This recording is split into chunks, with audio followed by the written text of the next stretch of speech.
All right, quick session recap from our last live session of the homebrew campaign that I'm running.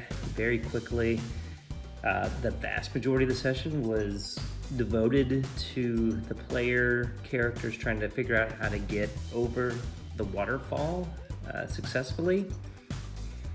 They did a little hit point math, and I think with the exception of Gimner, they all just decided to go over and take the bludgeoning damage. We did talk a little bit about, okay, well, what gives them the ability probably to do that is the fact that I'm not running the, what is called the Gritty Realism variant from the DMG. The Gritty Realism variant, if you look, hang on, I'll see if I can find the page number. All right, yep, here it is, Gritty Realism. It is on page 267, chapter 9 of the DMG, and this is the Dungeon Master's Workshop, but in effect it says, hey, no more of this 1 hour, 1 day, short rest, long rest. Gritty Realism, especially if you're doing a wilderness adventure, means that short rest is 8 hours and your long rest is 7 days. And notice what it says, this puts the brakes on the campaign, requiring the players to carefully judge the benefits and drawbacks of combat. And so we talked about that. Do I start with Gritty Realism, not in the middle of a campaign, but well and truly into a campaign? And the guys had a good point, you know. I think we decided, at least for now, because I didn't want to just make it carte blanche.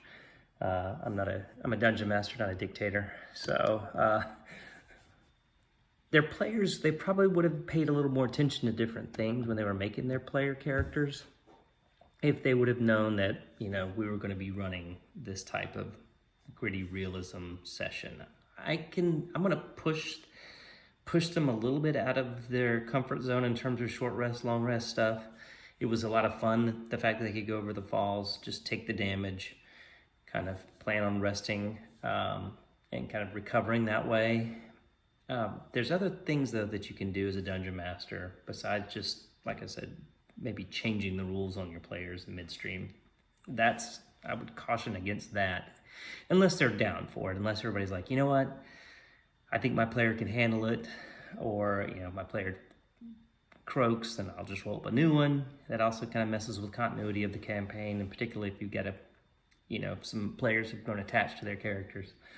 So there's pros and cons to do it that way. So what I'm doing instead of just injecting one of these variant rules is I'm toying with other areas of the player sheet, making sure, for example, that for the wizard that doesn't have an arcane focus, you've got your component pouch and you have your components in that pouch. You don't just get to pick a 3rd level spell that requires a gemstone without finding the gemstone. You know, you've got to do it in sequence. So that's more the realism that I'm trying to get in, quote realism that I'm trying to get into the campaign. I do have the one magic user. That's really, most of that stuff kind of affects him more than most. I've got a rogue, and then I've got a barbarian, and the other player is a kind of an off the books, I guess it's a Matt Mercer creation of Blood Hunter. I don't have source books for that, but it's been going for a long time, and they use D&D Beyond, and so I have access to this player sheet as well and all the content there. So I'm okay with that as well. But anyway, they went over the falls, took the damage, rested up, got lost, which is the really fun thing. I'm starting to pull in some of those other rules about getting lost and rolling dice to determine if you are lost, how long are you lost. And our guys got lost for 3 hours. They went in the wrong direction and ended up deep in the forest when they thought they were going back out of the forest. They went the wrong way into the forest, ran into some lizard folk who, again, going back to the old DMG, hang on, I'll show you. All right, ladies and gents, let's turn our attention to a beat up advanced D&D Dungeon Master's Guide. Brilliant. We're going to flip to the section on combat, and I want to call your attention to this. encounter reactions. Really, really cool table here. From old school D&D, from Advanced Dungeons and Dragons, which basically says, look, hey, you come across some creature that's sentient and maybe even intelligent, maybe it doesn't react violently hostile or hostile. And if you look at the probabilities there, this is a D100 roll, where you say, all right, I've come across a group of lizard folk. How do they perceive me? Roll a D100. It's not the dungeon master's whim. It's not an incongruent storyline. It is pure random.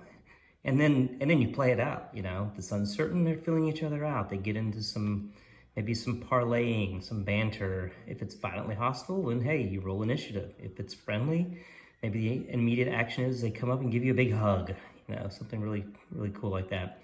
So that's from this encounter reactions table. We don't have this in 5th edition. I've looked. If it is in there and I missed it, somebody let me know in the comments, please.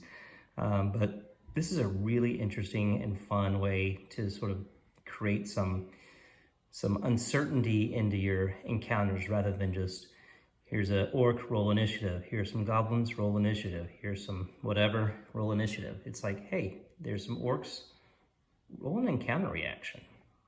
Oh, what if these orcs are friendly, just looking to make some friends? Maybe maybe they don't line up with, you know, the stat block perfectly from the monster manual, and then you get some really interesting, I think, role play out of that. And so my players encountered some lizard folk, and using that table, they were not violently hostile, they were not enthusiastically friendly, they were sort of meh, sort of interested, disinterested. They're lizard folk. Turns out these were just hunters. My party had kind of traipsed across their land, and guess what the encounter was? It wasn't roll initiative, have combat. We happen to have one player character who speaks Draconic. They engage in a conversation with the lizard folk and basically hired the lizard folk to guide them out of their lost situation. And now they're guiding them. They've guided them to the edge of a village that they know of. They don't particularly enjoy the fact that village is there, but they recognize that my player characters are not lizard folk and that they may get some benefit from this village. So I've drawn up for my next session this little village called Woodthorpe that my player characters are going to discover in our next session, and hopefully spend some time there and do some exploration. And like I mentioned earlier, maybe the wizard will get some components that he needs.